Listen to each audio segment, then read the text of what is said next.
Good morning. How are you? Good. How are you? Good. So we're just gonna check out your class, and I'm gonna provide you some feedback and some areas that you might feel you need a little more feedback or ideas, suggestions.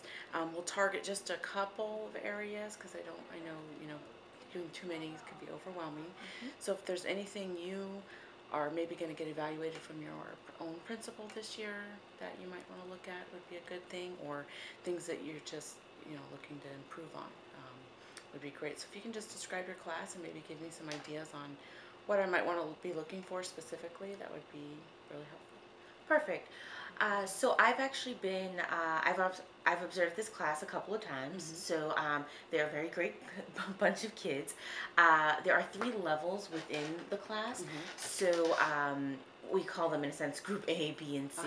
So they would be like the upper level students that are technically they tested gate, but they have like maybe ED, are identified as ED, so that's why they're in the course. And then there's kind of the middle level students, which is the majority, and then you also have the very low functioning students who are usually paired with an aide. So you'll see that when you walk into the classroom. So that they can kind of gauge the differential part if it needs to be repeated and stuff like that, so you can just kind of continue on. Okay, great. And again, I'm here to help you, coach you. It's not evaluative, so I'm not your evaluator. I'm just here to coach you and support you in any way I can. So I don't know if there's any specific things. I know you're pretty good with your content formative assessment. Obviously, we wouldn't be looking at, but if in content or behavior or engagement areas or anything specific.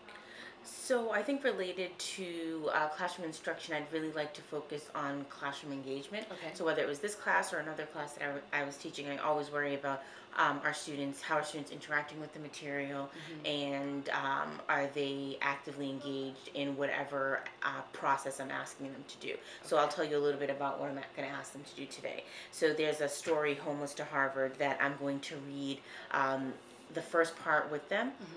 And there's also different reading levels. So we'll see if some students will be able to access the article on a computer and be able to get a different reading level. But currently, we're going to annotate. I'm going to teach them how to annotate a nonfiction text. So we're going to be using 3 highlighters, a dark pink, blue, and green, and we're going to try to make text to world, text to text, and text to self connections. So those are the 3 things that I'm going to focus on to just kind of set a purpose while reading and say good readers ask questions while reading. So that's what we're going to try to do today, and hopefully I really want to see if they're kind of understanding the difference between the 3 highlighters, not just like, oh, these 3 cool colors. Let me put it, let me circle anything. Well, already that sounds like a good engagement strategy, and especially for the middle school age, which you're going to be 6th, 7th, and 8th grade, they need that extra engagement, so that's really critical. And I'm hoping if they start to understand this, they'll be able to carry that through, high school and really do more advanced annotating. But at least now, if they even get the concept of the different types of questions that you can ask while reading, that can really scaffold their learning. Excellent, and that's excellent tips, and especially students with special needs. It's really important. So, all right, well, let's get going and see how you do. Thank you.